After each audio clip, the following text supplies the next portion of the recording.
Yes, students, in this video lecture, I'll be covering up the all important proof-based questions from NCERT. We'll be covering De Morgan's law, proof of De Morgan's law. We'll be covering the distributive properties or etc. questions like this. ये मेरा पहला एक example है, very basic example. Show that A union B is equal to A intersection B implies A equal to B. कुछ बच्चे तो इसी question में पहले ही कंफ्यूज हो जाते हैं कि मुझे शो इसको करना है कि इसको करना है.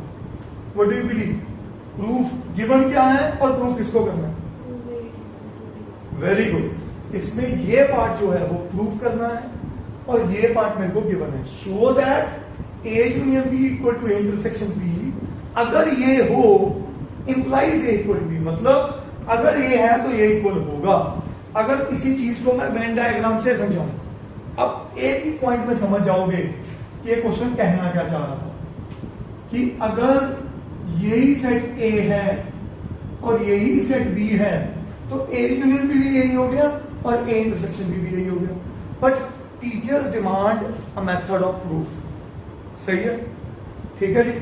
टीचर्स इसको प्रूफ के मेथड से डिमांड करते हैं कि भाई कैसे करना है. तो आज आपको बता रहा हूं, कभी भी जो चीज प्रूफ करनी हो इसको करने के दो तरीके हैं.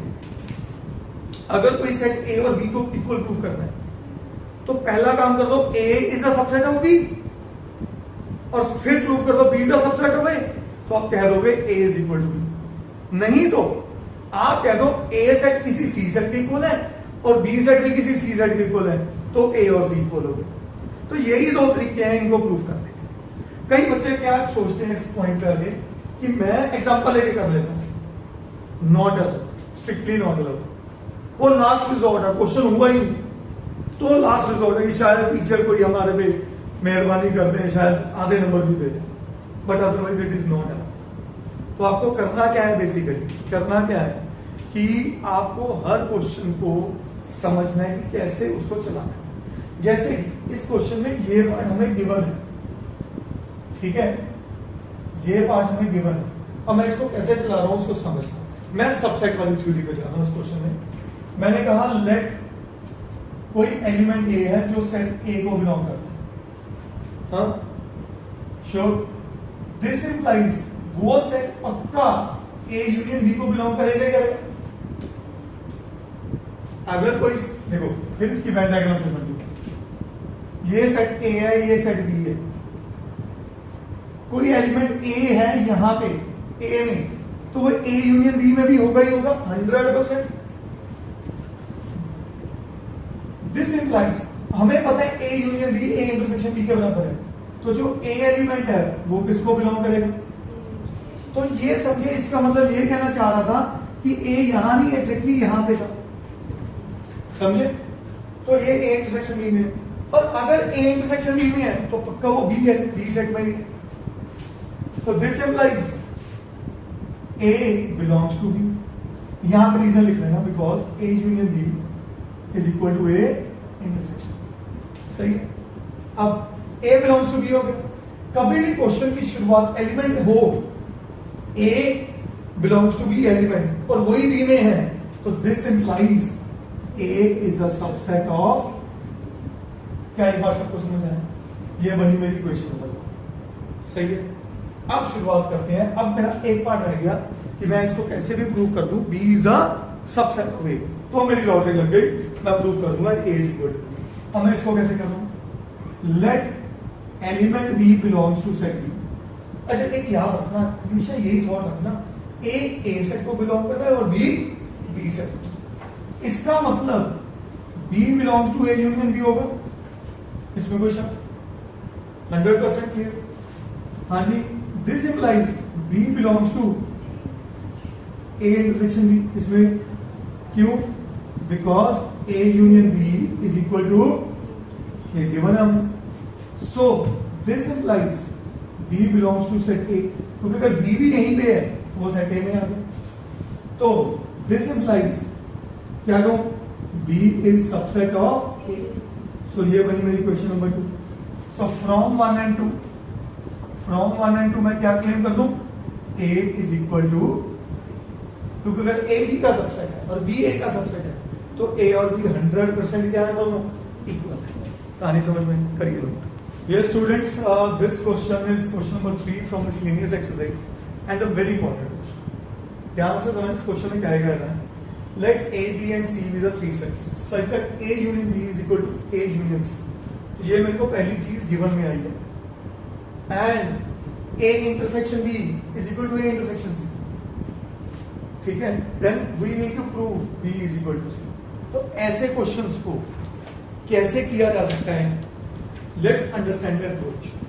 हमारे पास सबसे पहले इस क्वेश्चन में क्या चीज गिवन है, A union B is equal to A union C. मैं ना इन क्वेश्चंस को करने के दौरान एक चीज बच्चों को हमेशा कहता हूं, मन में ऐसा सोचा करो कि हम अलजेब्रा कर रहे हैं, यूनियन का मतलब प्लस है और इंटरसेक्शन का मतलब मल्टीप्लाई है। क्वेश्चंस देखने और समझने और आसान हो जाते हैं। ठीक है, कैसे? मैंने लिखा A union B intersection C, A union C intersection C, इसमें कोई डाउट? क्या क्या मन में सोचो तो मैंने मल्टीप्लाई में सी कर दिया दोनों तरफ। हाँ ठीक है, अब कुछ चीज समझाना चाहूंगा। यहां पे लगेगी डिस्ट्रीब्यूटिव प्रॉपर्टी, आपको याद होना चाहिए कभी x plus y multiply by z होता था, आप क्या लिखते थे, x इंटू जेड प्लस, तो ये क्या है प्लस और ये क्या है, तो ये क्या बनने वाला बताओ, A intersection C union B intersection C. क्या ये बात समझ सकते? अब बात करते हैं इधर, A union C intersection C. Let's suppose ये मेरा एक सेट है जिसके अंदर एक सेट ए है और एक सेट सी है। वो कहता है ए यूनियन सी, तो ये ए यूनियन सी, ये और ये तीनों पार्ट हो गए। इंटरसेक्शन ऑफ सी, सी के इंटरसेक्शन मतलब ये दोनों पार्ट हो गए। तो क्या है, सी आया कि नहीं आया? क्या ये बात समझ में? इस जगह मैंने लगाई है डिस्ट्रीब्यूटिव प्रॉपर्टी और इस जगह वेन डायग्राम से अंडरस्टैंडिंग की। तो ये मेरा एक पार्ट आ गया। मुझे प्रूव करना है बी इक्वल टू सी। मैंने आपको पहले भी क्या बताया था, ऐसे क्वेश्चन अगर मैं किसी बी को भी इसके बराबर प्रूव कर दूं तो बात बन गई।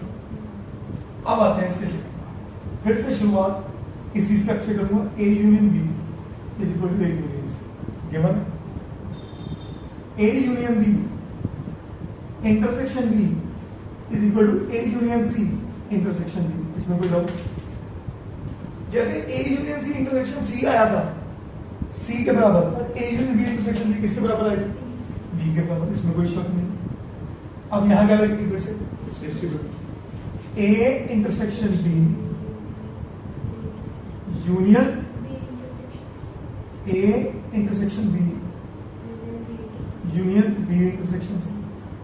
अब नोटिस करो, ये और ये बिल्कुल सेम, पंगा बढ़ रहा है ये दोनों, बट ये भी हमें गिवन है इक्वल है। ठीक है, so this implies B is equal to A intersection C union B intersection C, because reason क्या है, A intersection B is equal to A intersection C. So mark it as result number 2, ये result number 1, दोनों same चीज के बराबर है। तो from 1 and 2 मैं क्या कह लूं बेटा, B is equal to C। करिए क्विकली।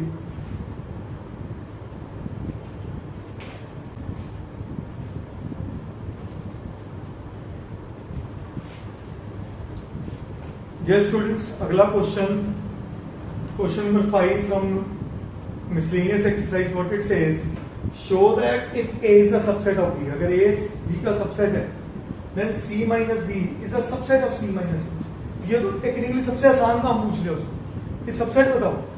ठीक है, अब ऐसे क्वेश्चन को हम शुरुआत कैसे कर सकते हैं वो समझिएगा। मैं कहता हूं लेट x कोई एलिमेंट है जो C माइनस डी के अंदर है, और अगर मैं आने वाले टाइम में यही प्रूव कर दूं कि x जो है C माइनस ए में है, तो मैं कह सकता हूं कि भाई C माइनस बी का सबसेट ऑफ C माइनस ए, क्योंकि है तो ये दोनों set he.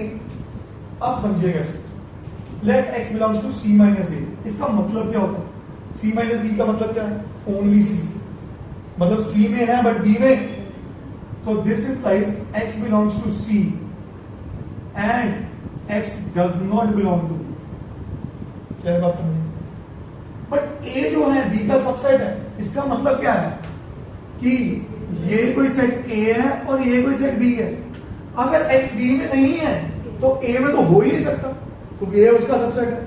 So as A is the subset of B, तो ये इंप्लीकेशन क्या चली, x belongs to C and x does not belong to, क्या बात समझे?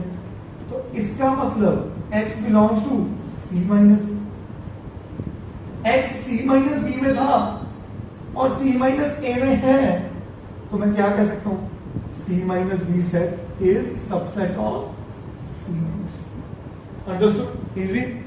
करिए note please.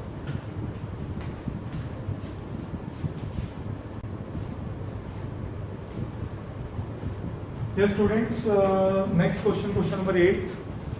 Show that for any sets A and B, A is equal to A intersection B union A minus B, and A union B minus A equal to A union B.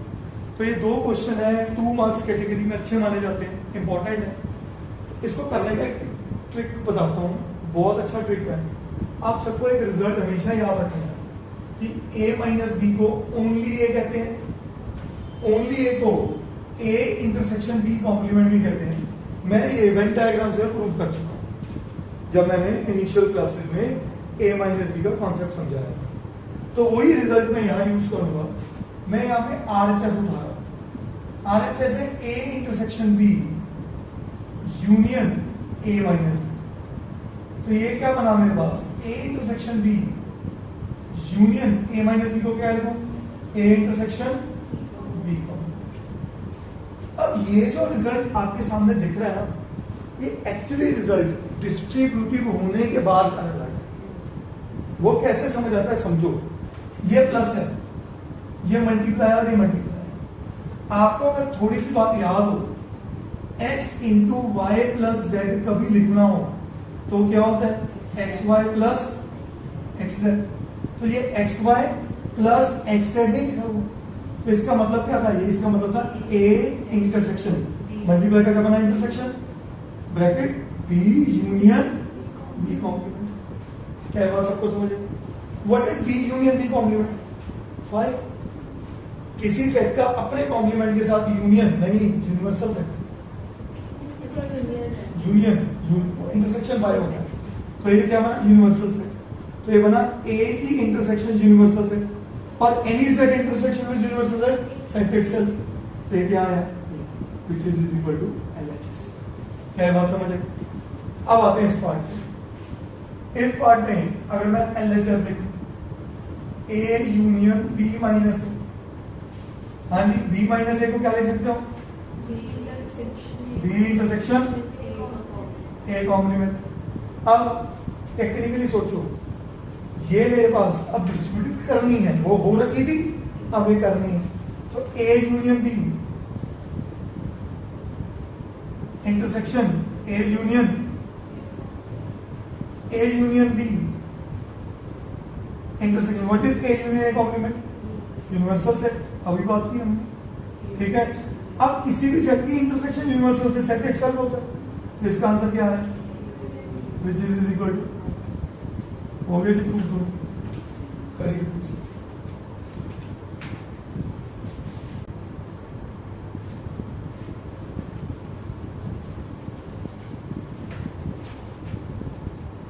Yes, students, question number 9, property based questions में what it says कि using properties of sets show that A union A intersection B is A।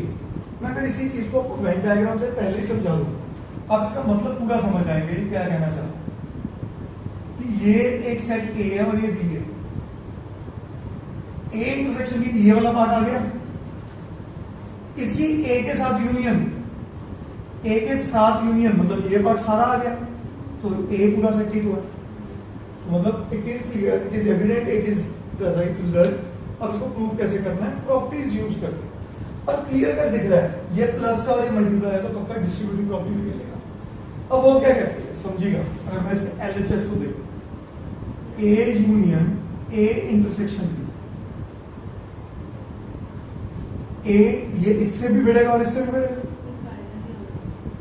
A union A, ये वाला intersection A intersection B, what is A union ए?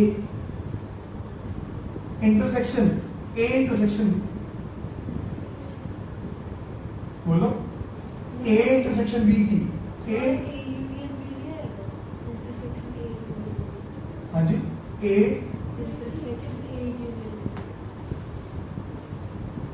देखना मेरे बच्चे, ये ऐसा है मेरे पास x plus y into z, हाँ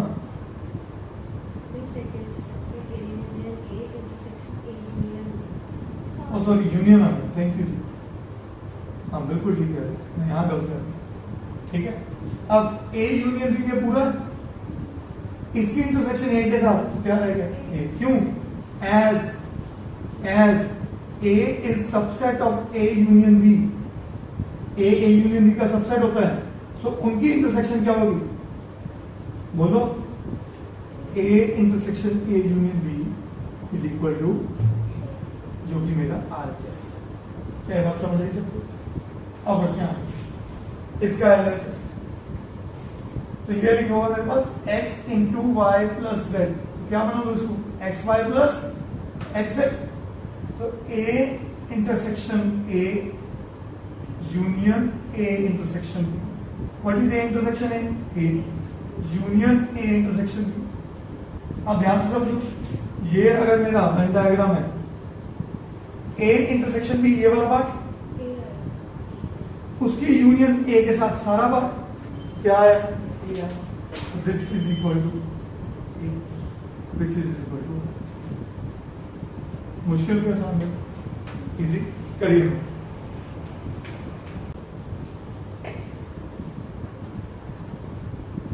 Yes students, last question in NCERT proof based, let A and B be the two sets.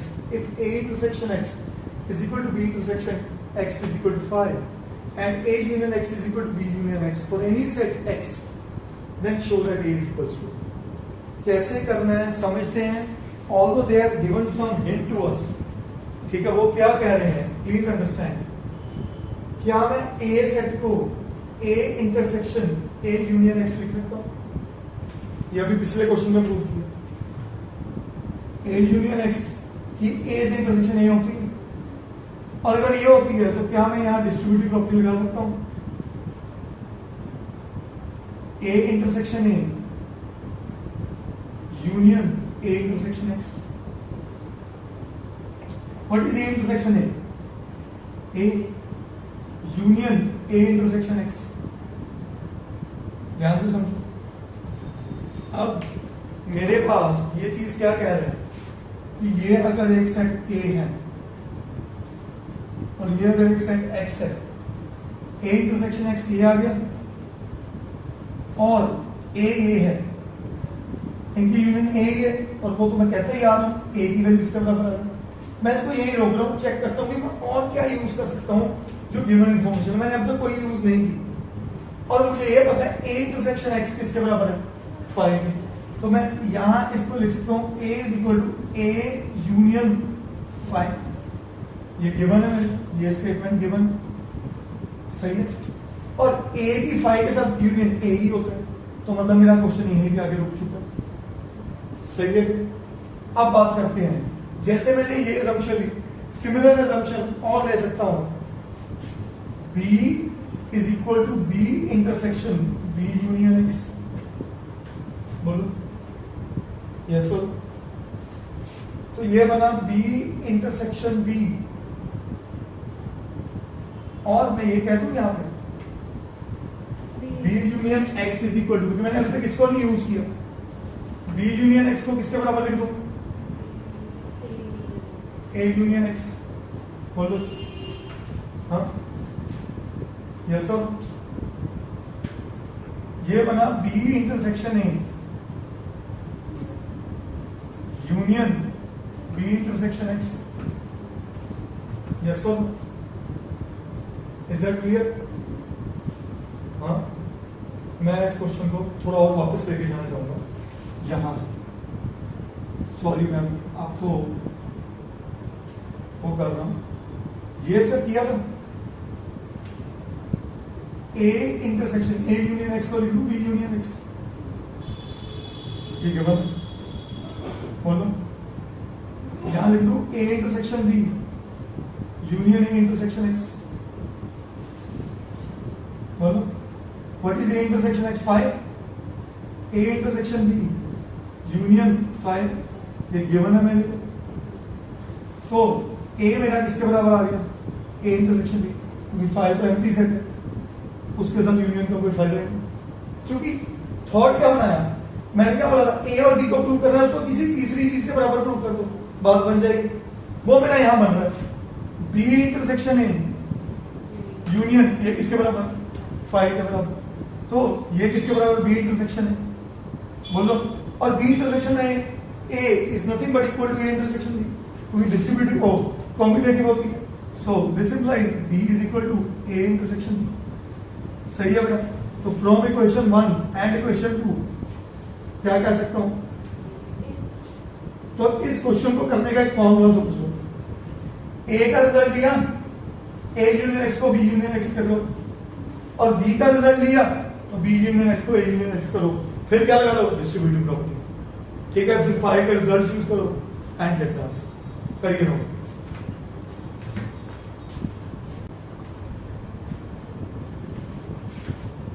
Dear students, if A, B and C be three sets such that then prove that A union B intersection C is equal to A union B intersection A union C. Notice करो क्या ये distributive law नहीं है, तो technically वो आपको directly question बना के भी पूछ सकते हैं और ये भी कह सकते हैं प्रूफ डिस्ट्रीब्यूटिव, गॉट इट, तो ये हमारा कौन सी प्रॉपर्टी है, डिस्ट्रीब्यूटिव प्रॉपर्टी, ठीक है मैडम। अब कैसे करना है समझिए इसको, मैं कहता हूं कोई एलिमेंट है x belongs to A union B intersection से, LHS को एक में कोई x एलिमेंट बिलोंग करता है, इसका मतलब क्या है, x बिलोंग्स टू A और x belongs to B intersection C, yes so इसका मतलब समझ आया, या तो x A में है, यूनियन का मतलब और होता है, या x इस पूरे सेट में, this implies x belongs to A और x belongs to B and x belongs to C, intersection का मतलब है, सही है, यस और नो, ठीक है, तो ये पूरी एक टर्म है और इस डिस्ट्रीब्यूटिव ओवर एंड, तो मैं ये लिख सकता हूं this implies x belongs to A और x belongs to B and x belongs to A और x और x belongs to C, हाँ तो वही क्लियर यार, मैंने क्या बोला था ये शुरुआत में, बेवकूफ बनाने के तरीके हैं, आपको वे मेथड समझना, मैं कुछ नहीं कर रहा हूं, ये इधर और ये इधर, समझ गए क्या नहीं, अब this implies x belongs to A और B का मतलब x belongs to A union B, x belongs to और का मतलब यूनियन, एंड का मतलब इंटरसेक्शन, ठीक है, and x belongs to A union C, क्या ये बात समझ आई, बोलो श्योर, हाँ जी, एंड का क्या बन गया, तो अभी यहां एंड लिख रहा हूं, इसको मर्ज करता हूं, this implies x belongs to A union B intersection, अब ये चीज बनी कि नहीं बनी, यहां x इससे शुरू हुआ था, इससे खत्म हुआ, this implies A union B intersection C is subset of A union B intersection A union A intersection C, so union C, क्या है बात समझ आई बोलो, मैंने क्या किया इस पूरे पार्ट में, अगर आप जज कर पाओ, मैंने इसी चीज को इसके सबसेट से लेके यहां तक ले गया, तो ये इसका सबसेट है, अब क्या प्रूव करना है कि ये इसका सबसेट है, तो दोनों आपस में क्या हो जाएंगे, इक्वल, बेटे सबसेट होगा, इक्वल नहीं हुआ, A is a subset of B हुआ है, अब क्या प्रूव करना, बी इज अ, तो मैं क्या कर रहा हूं समझना, मैंने कहा let y belongs to A union B intersection A union C। पता क्या है, ये सारा क्वेश्चन में रिवर्स चलेगा, मैं यहां पे स्टेप पे हूं, चेक करो। हाँ, इसका मतलब this implies y belongs to A union B, y belongs to A union B, intersection का क्या लग गया, and y belongs to A union C। क्या ये स्टेप बन गया कि नहीं बन गया, बोलो यस और नो, इज दैट क्लियर। अब ये स्टेप बन गया, अब यहां जाना है, इसका मतलब y बिलोंग्स टू A और y बिलोंग्स टू B, ये एक टर्म बनी, and y belongs to A और y बिलोंग्स टू C। क्या बात समझ आई, तो टेक्निकली मेरा ये स्टेप बन गया, इसका मतलब y बिलोंग्स टू A और y belongs to B and y belongs to C, ये स्टेप बन गया। बिल्कुल उल्टा चलता है, ये इसकी खासियत है, ये कर लिया तो ये उसका रिवर्स कर दो, आंसर आ जाएगा, बट x नहीं y लेके। तो इसका मतलब y belongs to A और y belongs to B intersection C, सही है, इसको लिखने की जरूरत, सही है, इज दैट क्लियर। y इसको या इसको, इसका मतलब y belongs to A union B intersection C। y यहां से शुरू हुआ था, यहां पे खत्म हुआ, this implies A union B intersection A union C is subset of A union, बोलो जी। तो फ्रॉम इक्वेशन नंबर 1 एंड 2 क्या कह दो, फ्रॉम 1 एंड 2 व्हाट शैल आई से, A union B intersection C is equal to A union B intersection A union, prove हो गया, distributive law done. ये ऐसा भी पूछा जा सकता है, A intersection B union C is equal to A intersection B union A intersection C, वो आप सिमिलरली कर लो, इज दैट क्लियर, करिए ना।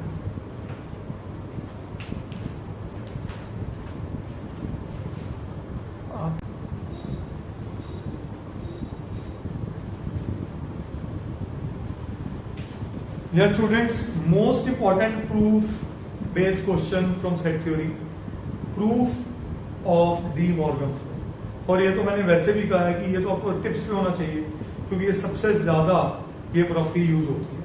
तो डी मॉर्गन्स लॉ कहता है, इसके दो रिजल्ट हैं, A यूनियन B का whole complement is equal to A का कॉम्प्लीमेंट इंटरसेक्शन B का कॉम्प्लीमेंट। मैंने इसको याद कैसे कराया कि ये एक्चुअली लिखा हुआ है A यूनियन B का कॉम्प्लीमेंट, तो ये छत सब पे जाएगी अलग अलग, ए का कॉम्प्लीमेंट यूनियन का कॉम्प्लीमेंट कौन होता है, इंटरसेक्शन बी का कॉम्प्लीमेंट। क्या ये बात समझ आई सबको, अंडरस्टूड। तो it is a way of doing it. अब मैं आपको एक प्रूफ कराता हूं, ये अपने आप कर लेना जैसे मैंने डिस्ट्रीब्यूटिव में किया, ठीक है। आइए मैं कहता हूं लेट कोई एक्स एलिमेंट है जो बिलोंग करता है ए यूनियन बी के कॉम्प्लीमेंट, सही है। इसका मतलब देखो प्लीज इस चीज को बड़े ध्यान से समझना, बहुत इंपॉर्टेंट पॉइंट है कि जो वो कहना है, इधर बना ये ए है ये बी है, वो कहता है ए यूनियन बी का कॉम्प्लीमेंट, ए यूनियन बी ये पूरा एप्पल होता है, उसके बाहर है कहीं पे, इसका मतलब ना तो वो ए में है ना तो वो और नहीं आएगा, एंड आएगा। इसका मतलब x belongs to A complement and X belongs to B complement। बच्चे सबसे बड़ी गलती यहां करते हैं और लिख के, क्योंकि बच्चे सोच रहे थे यूनियन का और आएगा, नहीं, यूनियन का कॉम्प्लीमेंट भी है, यूनियन का क्या है, तो ये यहां एंड लिखना। अब ध्यान से समझना, इसका मतलब X A में नहीं है, इसका मतलब X does not belong to A and X does not belong to B। does not belong to A का मतलब क्या होता है, X belongs to A complement and हाँ ठीक है, X belongs to A complement and x belongs to B complement, x a के complement में और एंड x के b के कॉम्प्लीमेंट में, this implies x belongs to a intersection b complement, a complement and का इंटरसेक्शन b कॉम्प्लीमेंट। ये इसमें था और इसमें आ गया तो ये एक दूसरे के क्या हो गए, सबसेट हो गए। This implies a union b का complement is equal to a का कॉम्प्लीमेंट इंटरसेक्शन b का कॉम्प्लीमेंट। क्या है, sorry, is subset of a का कॉम्प्लीमेंट इंटरसेक्शन b का कॉम्प्लीमेंट। अब मुझे प्रूव करना है तो मैं उल्टा चलूंगा, उल्टे में क्या करते हैं, इसको क्या है, let y belongs to this, so let y belongs to a का कॉम्प्लीमेंट इंटरसेक्शन b का कॉम्प्लीमेंट। This implies